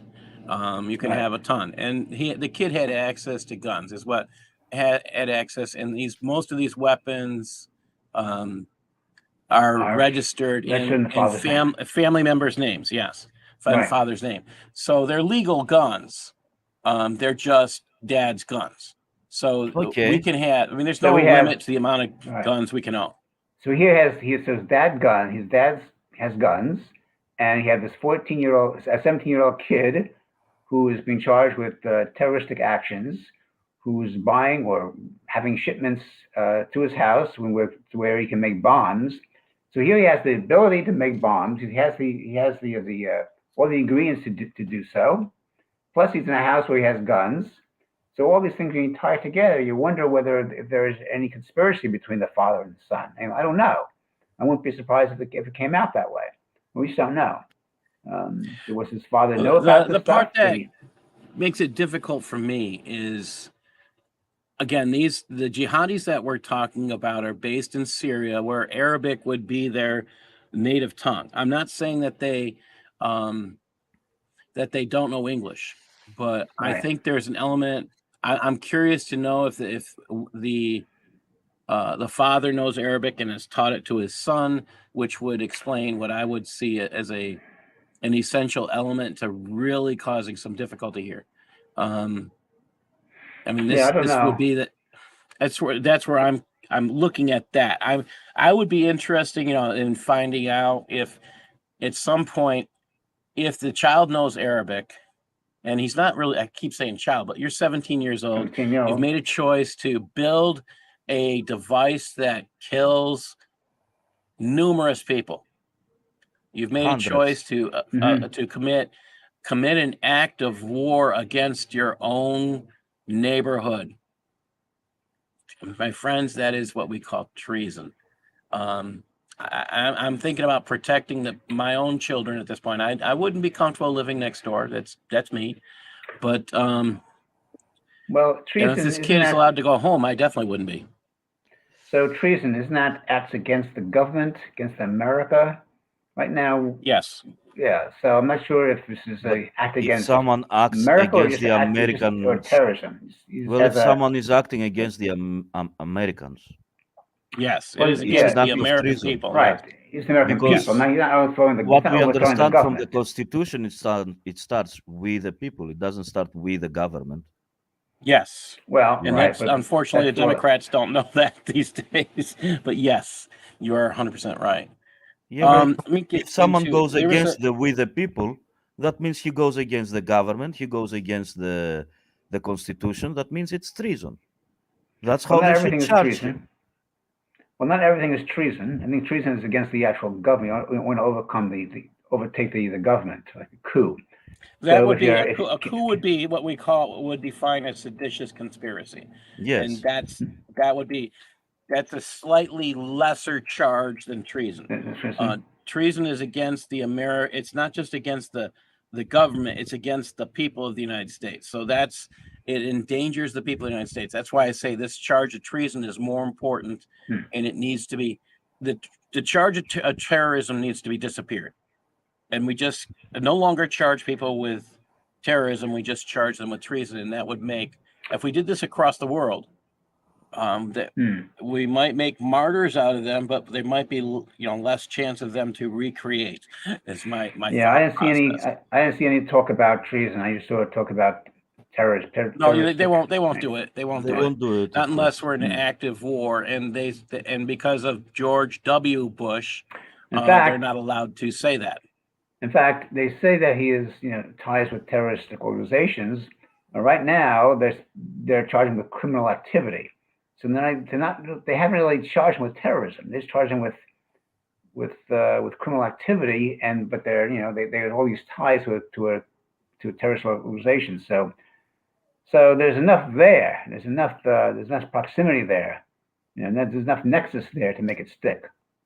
Oh, It's yeah, hard to- yeah, hard to yeah, parse it. At they the have end, he could say, they have the "Oh, I documents. didn't know what I was doing. I was too young." He can't say No. that because what they've revealed, the government has revealed that they have somehow, again, when you talk or communicate, regardless of if it's on the internet or what, outside your country, whatever country you live in, your government can easily trace whatever communication form that you're using. And that should be known. I mean, if you don't know that at this day and age, something's you're either very young or very foolish. It's a simple task that the government can do. You push a button, and they do what's called keyword searches. They do listen for certain key things. I mean, they don't want to listen to everybody's conversation, but they do listen. They do have a way to record it all. So that's something to think about. Yeah, I'm not sure what he was thinking about, because he had ISIS banners on his WhatsApp profile. So I don't think he was thinking very hard. I think he wanted everybody to know who he identified with. Well, and he wanted to be and seen now we as all do. And he wanted to be seen as a threat. At 17 years old, I'm questioning whether it's rebellion or if it's joining daddy in what he I don't really know. believes. It's hard to figure him out yet. We don't know enough about him yet. And we just need to see where he's coming from. Where does this come from? Where does this all come from? Why is he doing this? We have to watch and see what happens. Len and I actually worked together a little ways back. He got me interested in helping file a referral to the IRS, which Len's organization, charging Georgetown University with violating its 501c3 tax exempt status. Now, I'm going to have Len explain a little bit more what that means in a minute, but the purpose was we were saying that the educational institution, in regard to the Bridge Initiative at Georgetown University, was making baseless accusations against individuals and organizations for being Islamophobic, this made-up word, when Islam political activists, Muslims, are rightly exposed for perverting that which is true. So, do you know if the IRS has taken any action regarding that? Yeah, so we worked on that about, I think, 3 years ago. We worked very hard about showing all the proof, how the Bridge Initiative was violating their 501c3 status as an educational organization. Now, when you're an educational organization, you have to show the facts. You have to give both points of views. You can't just lay things out and be indoctrinating your readers. So we went through all this. There must have been at that point, I'm just taking a guess, maybe 50 individuals, organizations that were listed in the Bridge Initiative, and we went through, not all of them. We picked out the most egregious ones where they said, "Oh, obviously this is." I mean, they picked anybody who said anything negative towards Islam or Muslims were deemed to be Islamophobic, without even showing both sides of the issue. So we put that together. We worked very hard on that. We put an 80-page report together and referred it to the. We made a referral to the IRS to show that they're violating their code, and with specific examples. And we got a message back from IRS saying that they acknowledged the receipt of the referral. And that's the last that anyone has heard of it. That's the last. And you think, so at the beginning, I was thinking, well, IRS is busy. They're understaffed. It'll take a while for them to get to it, maybe a year. But it's more than a year. And so now I'm thinking one of two things. Well, I no longer think that I haven't gotten to it yet. I know I did think that at some point. Now I don't think that anymore. So, so that means that they have gotten to it and dismissed it, or didn't even bother working it, or decided for some reason, decided wrongly that they were not in violation, or they didn't want to deal with it. Maybe they just don't want to deal with taking Georgetown to task. At least there was maybe they were just, mean, maybe they they were just, they could set a maybe standard if they did this. maybe they were just told, just to sweep it under the rug. We don't want to deal with it. And of course, then how would anybody know? Now, of course, you can't. IRS cannot disclose um, their tax orders to anybody. It's your private, it's your personal issues with the IRS. Nobody can. IRS cannot do that.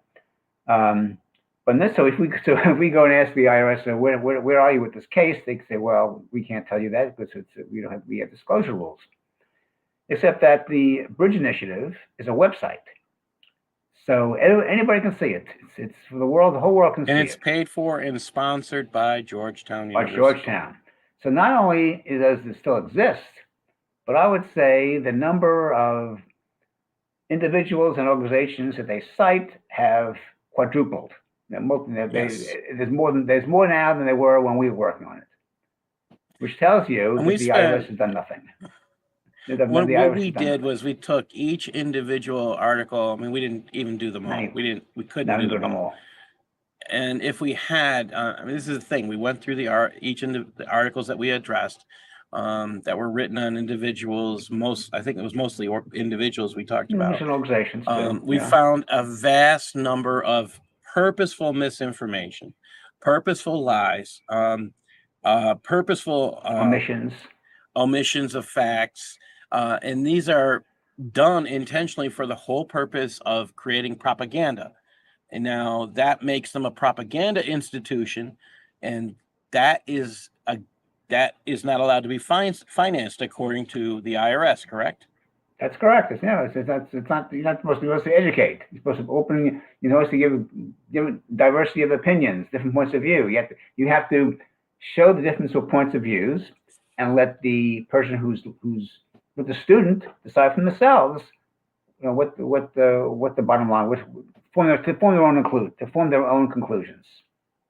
Right. Now, I'm just curious, Christ of Salvation, if in Greece they have an allowance, if your country has something similar with your finance guys for state taxes, or for government taxes, if they're able to look into your local colleges and see if they're a propaganda institution and they're supporting a faith versus another in that respect, maybe that would help. Because at least here we know. I mean, I've documented my first and my second book how, pretty much I didn't do it in the last book, but how the colleges were the first place they went. And this is, that they went into the colleges here. Why? Because they did that successfully in Egypt, and they used it in every single country they have gone into since. They go to the colleges first, and then they expand from there. And that is, yes. In Greece, universities, because we don't have the same structure as you, we don't have colleges. We have, let's say, from universities? 6 to 12. From 6 to 12 is like for minors. Then we have gymnasium from 13 until 15, 3 years, 13, 14, 15. And then we have 16, 17, and 18. It's lyceum, okay, like lyceum or something like that. But this is like the standard that you have to finish. And then if you want, you can go to university or to a private, how to say it, you could call it college or something like that, but it could be private education. That doesn't mean you cannot start from private education, but it's very expensive. That's why all the children have gone through public education, which means they are all politicized.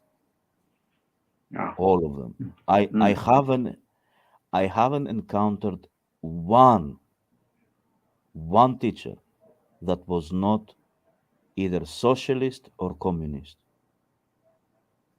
I haven't encountered. Because I didn't go to the university, but they're indoctrinating. I already knew because of this education. I already knew what I would find in the university, and I didn't want to go to the university because of that. My cousin, who has very good mathematical brain, They didn't give him his degree, mathematics degree, because he didn't want to go along with one of the political parties that are in the university. They are already politicized. So they are already brainwashed in that type of form. So for me, Greece is already dead because their children are dying because of politics. Wow. If they stop bringing politics into the school and they let the children to when they grow up Just learn. just learn. Well, I would say the most important thing to learn for any human is how to calculate 1 plus 1, 2 plus 2. This is one of the most important. How to read. These are the two most important. The third most important is history, the history of the land that they live in. These three, I believe, is the most important parts of any child that grows up. Everything else, physics, chemistry, biology, all of that, I would say it's non-important because you're not going to do physics when you're going to work. You're not going to do chemistry when you're going to work or biology. But in Greece, we are taught those things for no reason. You know, not only Yeah. that, the teachers that are teaching those things, they're communists.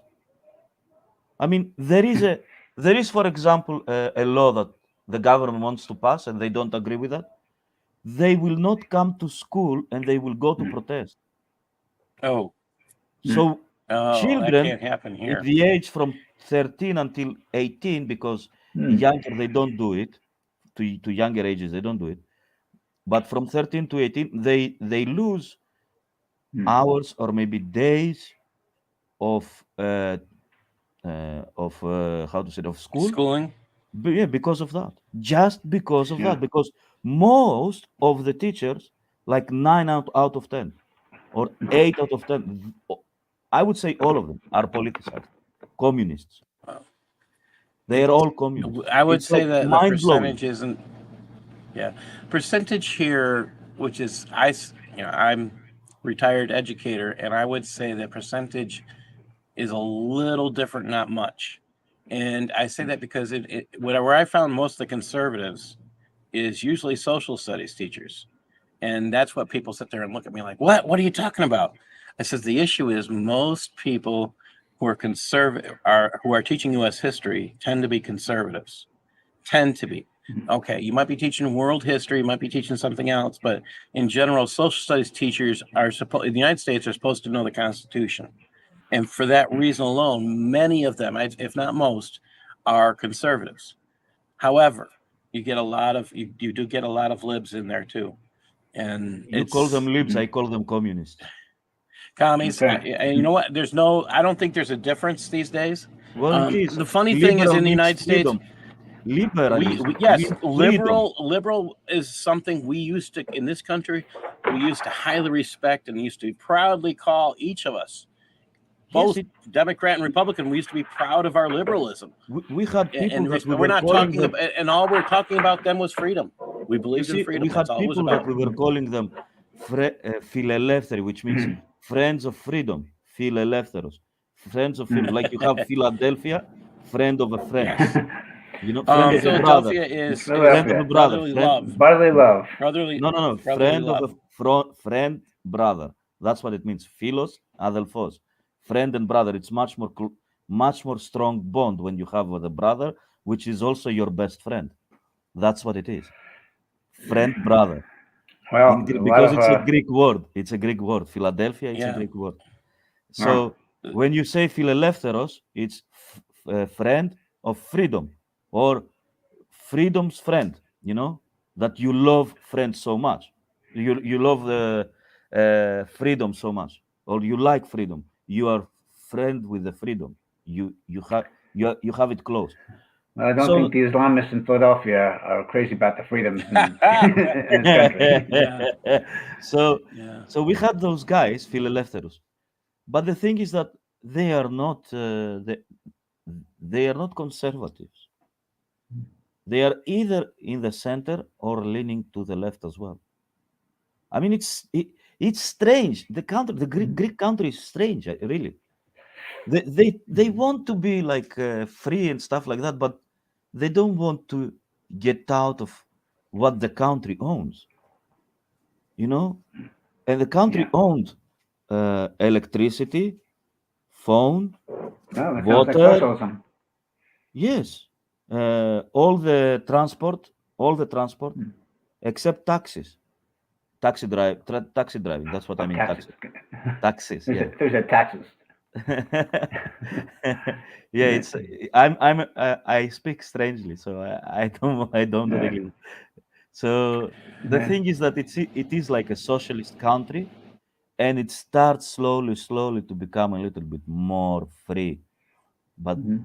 it's really hard to get this socialistic environment out of humans.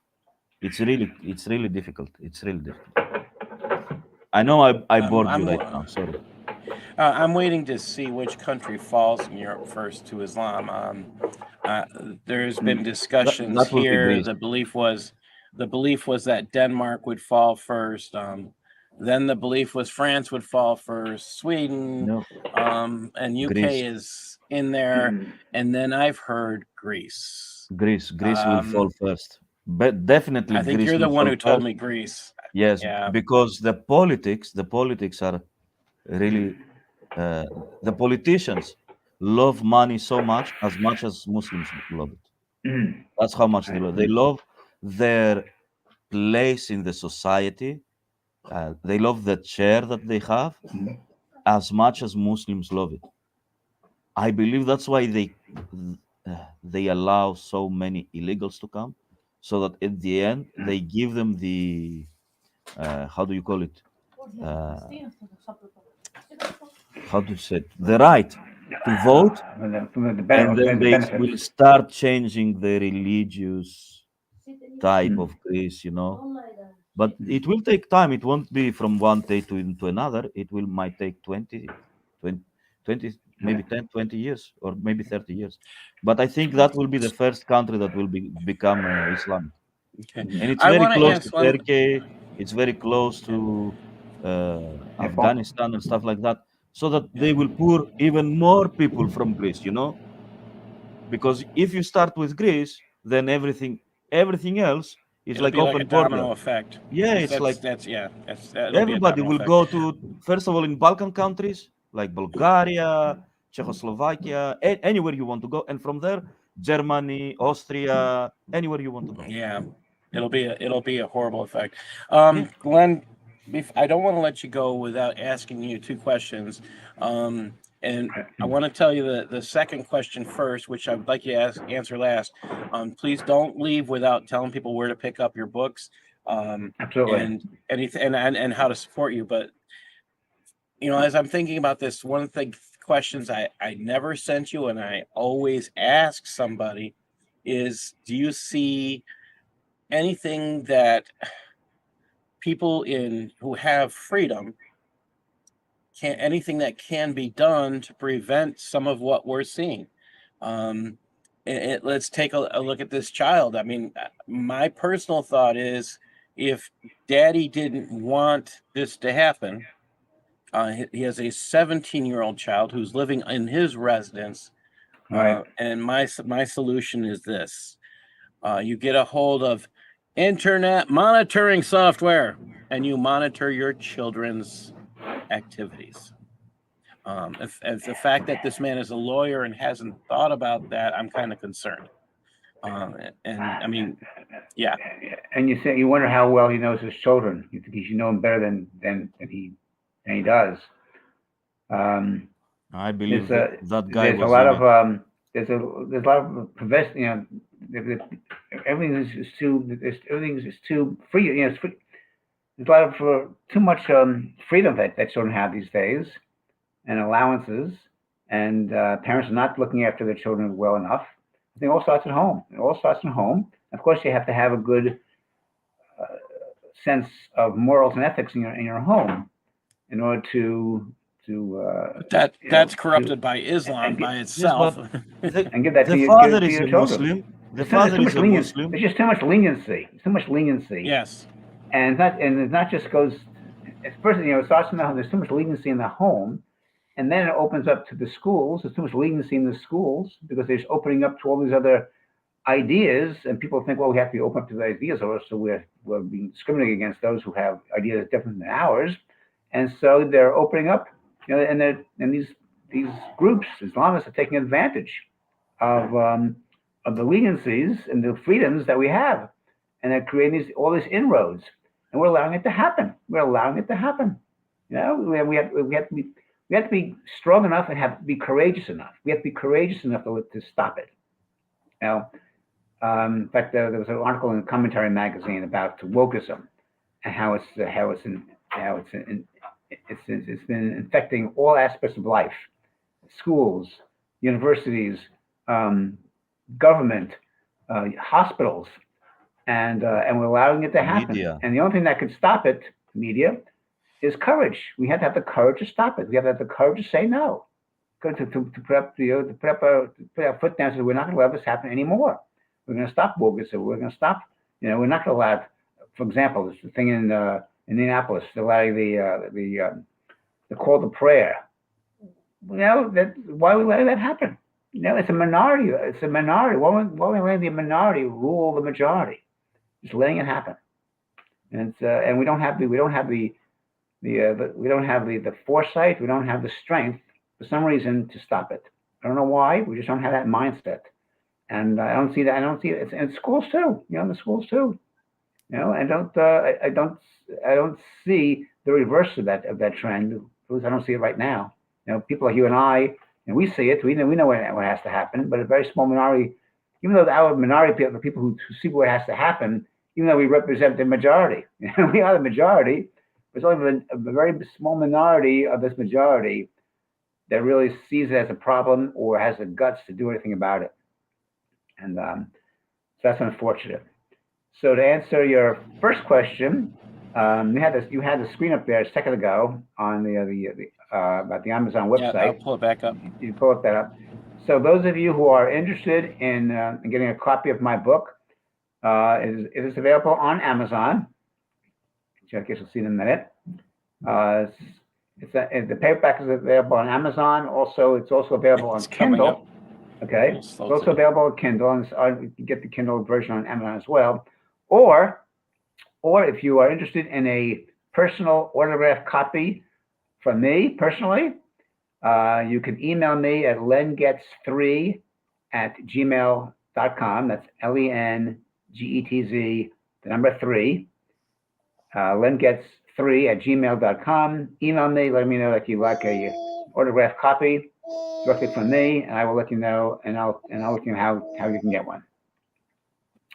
So if you haven't read my book, it's lots of, like you can see here, lots of 5 stars on Amazon, and it's been greatly reviewed. And I'm very excited about the fact that it's been nominated for the 2023 Killer Nashville Silver Falcon Award for Mystery, the best mystery books published in 2022.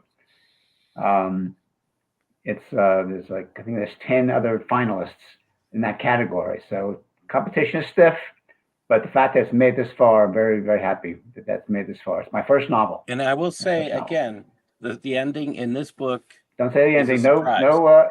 It is a surprise. You won't be ready for this. Yes. Paul, you are showing us your address, man. You are showing us your address. You are showing us your address. Your other? Yes. I know what he's saying. No, I think he's saying something else. Oh, okay. No. Right. You are showing us your address here on the right. Look at it. You are showing us your address, Paul. Don't do that. Your address? Oh. Your address, your home address. Rochester, 14617. Oh, that's okay. Oh. I'm not too worried. All right. I'll just cut it out. I'm not worried. Okay. The one thing I can laugh about, it's not something that would bother me at this point. I'm